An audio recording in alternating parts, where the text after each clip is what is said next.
Ini adalah bagian dari rangkuman tema 7. Kali ini kita akan membahas materi-materi dalam muatan pembelajaran IPS untuk KD 3.4 dengan tema peristiwa dalam kehidupan. Nah, masa penjajahan bangsa Eropa di Indonesia. Jadi bangsa Eropa melakukan penjelajahan samudra pada abad ke-15. Tujuan utama dari penjelajahan samudra itu adalah mencari kejayaan atau glory, mencari kekayaan atau gold, menyebarkan agama atau gospel, mencari rempah-rempah. Nah, itu ya tujuan dari penjelajahan samudra. Lalu penjajahan Portugis. Jadi bangsa Portugis itu pada tahun 1511 di Malaka. Mereka datang lalu ke Maluku pada tahun 1512 ya. Portugis datang untuk berdagang pala dan jengkih sehingga disambut baik oleh kerajaan Ternate. Lalu pada tahun 1522 Portugis membantu kerajaan Ternate mendirikan benteng untuk menghindari serangan dari kerajaan Tidore yang dibantu Spanyol. Nah, Spanyol dan Portugis akhirnya bersaing untuk menguasai perdagangan rempah-rempah di Maluku. Kemudian persaingan ini berakhir melalui perjanjian Saragossa yang membuat Spanyol meninggalkan Maluku. Kemudian Portugis berhasil diusir rakyat Maluku pada tahun 1575. Selanjutnya, penjajahan Belanda. Belanda datang ke Indonesia dipimpin oleh Cornelis de Houtman pada tanggal 27 Juni 1596 di Banten. Nah, tujuan awal Belanda datang ke Banten adalah untuk berdagang, kemudian berubah untuk menguasai Banten yang menjadi pusat perdagangan rempah-rempah. Belanda membentuk VOC pada tanggal 20 Maret 1602 untuk memonopoli perdagangan rempah-rempah yang dipimpin oleh Jan Pieter Soenkoen. Nah, tujuan VOC di Indonesia itu untuk menguasai pelabuhan-pelabuhan penting, menguasai kerajaan-kerajaan di Indonesia dan melaksanakan monopoli perdagangan rempah-rempah. Nah, VOC akhirnya mengalami kebangkrutan dan resmi dibubarkan pada 31 Desember 1799. Kemudian, pada tanggal 15 Januari 1808, Herman W. Daendels menerima kekuasaan dari Gubernur Jenderal Wyss untuk mempertahankan Pulau Jawa dari serangan Inggris.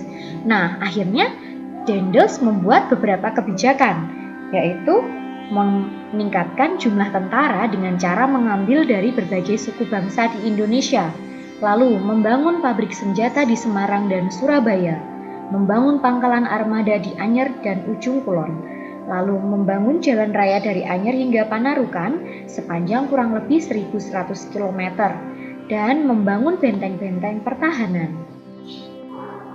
Nah, sistem tanam paksa pemerintah kolonial Belanda. Jadi, mereka menerapkan sistem tanam paksa dan dikembangkan juga bahkan hingga di daerah luar Jawa. Sistem tanam paksa adalah peraturan yang dikeluarkan oleh Gubernur Jenderal Johannes van den Bos pada tahun 1830 yang mewajibkan setiap desa menyisihkan sebagian tanahnya untuk ditanami komoditi ekspor khususnya kopi, tebu, dan tarum atau nila. Nah, kemudian ada penyimpangan pelaksanaan tanam paksa. Ini adalah contoh beberapa penyimpangan pada pelaksanaan tanam paksa. Nah, akibat penyimpangan dari tanam paksa itu akhirnya banyak tanah terbengkalai hingga panennya gagal. Kemudian rakyat tentunya semakin menderita, wabah penyakit merajalela dan bahaya kelaparan mengakibatkan banyak kematian. Nah, ada tokoh Belanda yang menentang sistem tanam paksa ini, yaitu Douwe Dekker atau dengan nama samaran Multatuli. Nah, ini adalah peristiwa-peristiwa pada masa pemerintahan kolonial Inggris. Jadi, setelah menguasai Indonesia, pemerintah Inggris mengangkat Thomas Stamford Raffles sebagai Letnan Gubernur di Indonesia. Mulai tugas pada tanggal 19 Oktober 1811. Kebijakan di bidang ilmu pengetahuan, yaitu yang pertama mengundang ahli pengetahuan dari luar negeri untuk mengadakan berbagai penelitian ilmiah di Indonesia. Yang kedua, Raffles bersama Arnoldi berhasil menemukan bunga bangkai sebagai bunga raksasa dan terbesar di dunia. Bunga tersebut akhirnya diberi nama Rafflesia arnoldi. Yang ketiga, Raffles menulis buku History of Java dan merintis pembangunan kebun raya. Nah, ini adalah kebijakan di bidang ekonomi. Yang pertama, menghapus kontingen dan penyerahan diganti dengan sistem sewa tanah. Yang kedua, semua tanah dianggap milik negara. Jadi petani harus membayar pajak sebagai uang sewa. Nah, kebijakan di bidang pemerintahan, pengadilan, dan sosial. Yang pertama, Pulau Jawa dibagi menjadi 16 karesidenan termasuk Yogyakarta dan Surakarta. Yang kedua, setiap karesidenan mempunyai badan pengadilan. Yang ketiga, melarang perdagangan budak. Berikutnya, ada perlawanan dari bangsa Indonesia terhadap penjajah. Nah, ini adalah beberapa perlawanan yang bersifat kedaerahan. Yang pertama, perjuangan rakyat Maluku. Tahun 1533, Sultan Ternate menyerukan perlawanan untuk mengusir Portugis dengan memonopoli rempah-rempah. Perlawanan kedua terjadi pada tahun 1570, dipimpin oleh Sultan Ba'abullah. Yang kedua ada perjuangan rakyat Sumatera. Nah, di Aceh perlawanan dipimpin oleh Teku Ciditiro, Panglima Polim, Teku Umar, dan Cut Nyadin. Rakyat Aceh menggunakan taktik perang gerilya, yaitu memasuki hutan agar tidak mudah ditangkap. Selanjutnya ada perlawanan rakyat Sumatera Utara yang dipimpin oleh Sisingamangaraja XII. Di Sumatera Barat, perlawanan dipimpin oleh Tuanku Imam Bonjol. Nah, berikutnya perjuangan rakyat Jawa. Di Pulau Jawa, Pangeran Diponegoro memimpin perlawanan terhadap Belanda. Nah, perang terjadi karena Belanda memasang patok jalan di atas tanah makam leluhur Pangeran Diponegoro tanpa izin. Kemudian Belanda menangkap Pangeran Diponegoro dan diasingkan ke Manado tahun 1830. Berikutnya perjuangan rakyat Bali. Perlawanan ini dipimpin oleh I Gusti Ketut Jelantik di sekitar benteng Jagaraga, sehingga disebut Perang Puputan Jagaraga. Nah, penyebabnya ini adalah sikap Belanda yang melanggar hukum tawan karang. Yang kelima, perjuangan rakyat Kalimantan Selatan. Nah, perlawanan ini dipimpin oleh Pangeran Antasari. Penyebabnya adalah sikap Belanda yang berusaha menguasai kerajaan Banjar dan memonopoli perdagangan.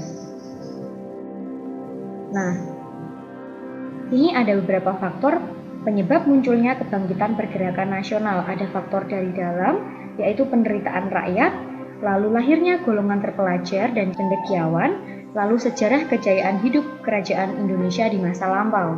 Nah, kemudian faktor eksternal adalah kemenangan Jepang atas Rusia dalam perang tahun 1905, lalu masuknya paham baru seperti nasionalisme dan demokrasi, dan kebangkitan nasional negara tetangga seperti India dan Filipina. Nah, faktor penyebab gagalnya perjuangan bangsa Indonesia dalam mengusir penjajah yaitu perjuangan tadi masih bersifat kedaerahan, lalu perlawanan tidak dilakukan secara serentak, masih tergantung pada pemimpin. Jika pemimpinnya tertangkap, perlawanan akan terhenti. Kemudian Indonesia masih kalah dalam persenjataan, lalu Belanda menerapkan politik adu domba. Nah, ini adalah perjuangan pada masa pergerakan nasional Indonesia. Ada masa kebangkitan nasional, masa radikal, dan masa moderat. Ada beberapa organisasi yang tumbuh dalam masa pergerakan nasional Indonesia ini. Selanjutnya, peristiwa penting seputar proklamasi kemerdekaan. Yang pertama adalah pembentukan BPUPKI yang dibentuk oleh Letnan Jenderal Kumakici Harada. Nah, ini diketuai oleh Rajiman Widyodiningrat yang bertugas menyelidiki berbagai kebutuhan untuk membentuk sebuah negara yang merdeka. Nah, BPUPKI mengadakan sidang resmi pada tanggal 28 Mei 1945 sampai 1 Juni 1945. Sidang ini akhirnya menghasilkan rumusan dasar negara, yaitu Pancasila. Nah, ini ada 3 tokoh yang mengajukan pendapatnya tentang dasar negara. Ada Muhammad Yamin, lalu Supomo, dan Insinyur Soekarno. Kemudian dari kelima asas yang diusulkan itu akhirnya disepakati, kemudian muncullah Pancasila. Jadi setiap tanggal 1 Juni kita memperingati hari lahir Pancasila. Nah, sebelum sidang kedua BPUPKI, akhirnya dibentuk panitia yang dikenal sebagai Panitia 9. Nah, lalu pada tanggal 22 Juni 1945, Panitia 9 mengadakan rapat yang menghasilkan rumusan dasar negara yang tercantum dalam Piagam Jakarta. Nah, Pancasila sebagai dasar akhirnya pada tanggal 18 Agustus 1945 dituliskan dalam pembukaan Undang-Undang Dasar 1945. Nah, BPUPKI kemudian dibubarkan pada tanggal 7 Agustus 1945 dan digantikan oleh PPKI yang diketuai oleh Soekarno. Lalu, pengeboman kota Hiroshima dan Nagasaki menyebabkan Jepang mengalami kekalahan dan pemerintahan Jepang di Indonesia mengalami kekosongan. Nah, akhirnya golongan muda mendesak golongan tua untuk segera memproklamasikan kemerdekaan. Namun golongan tua menolak karena menganggap bahwa proklamasi harus dipersiapkan dengan matang. Nah, golongan muda yang tidak setuju dengan golongan tua kemudian menculik Soekarno dan Hatta ke Rengas Dengklok. Tujuannya agar Soekarno dan Hatta fokus dan tidak terpengaruh pemikiran lain untuk mempersiapkan kemerdekaan. Nah, lalu teks proklamasi akhirnya dibacakan pada hari Jumat 17 Agustus 1945 pukul 10 WIB. Suhud mempersiapkan bambu sebagai tiang bendera. Ibu Fatmawati menjahit bendera merah putih. Kemudian bendera merah putih dikibarkan oleh Suhud dan Latif Hendraningrat diiringi lagu Indonesia Raya. Nah, seluruh rangkaian acara tersebut disiarkan ke seluruh Nusantara melalui RRI. Selain melalui siaran radio, berita tentang kemerdekaan Indonesia disebarluaskan melalui surat kabar, pamflet, poster, dan coretan-coretan di gerbong kereta api dan dinding-dinding kota. Nah, ini adalah peristiwa-peristiwa heroik setelah kemerdekaan. Ada peristiwa 10 November.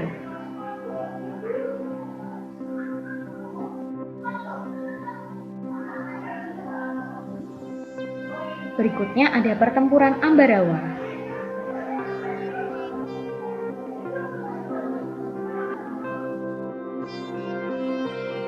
Lalu ada Bandung Lautan Api.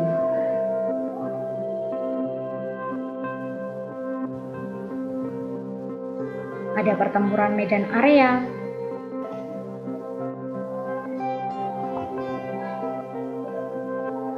Selanjutnya ini ada beberapa sidang PPKI dan juga hasilnya.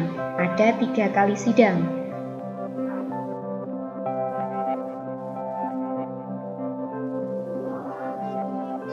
Berikutnya, perundingan diplomasi. Jadi, Belanda masih ingin merebut Indonesia menjadi negara jajahannya. Maka, akhirnya ada perundingan-perundingan setelah proklamasi kemerdekaan. Yang pertama ada perundingan Linggarjati. Ini diadakan di Linggarjati, Cirebon pada tanggal 10 November 1946. Dan ini adalah hasil perjanjiannya. Selain itu, ada lagi perjanjian Renville. Nah, diadakan pada tanggal 17 Januari 1948 di atas kapal USS Renville milik Amerika Serikat. Selanjutnya ada perjanjian Rumroyen, diadakan pada tanggal 17 April 1949 di Jakarta. Dan juga ada konferensi meja bundar yang dilaksanakan di Den Haag, Belanda pada 23 Agustus sampai 2 November 1949. Nah, itu tadi untuk materi kita IPS tema 7. Selamat belajar dan terima kasih semuanya.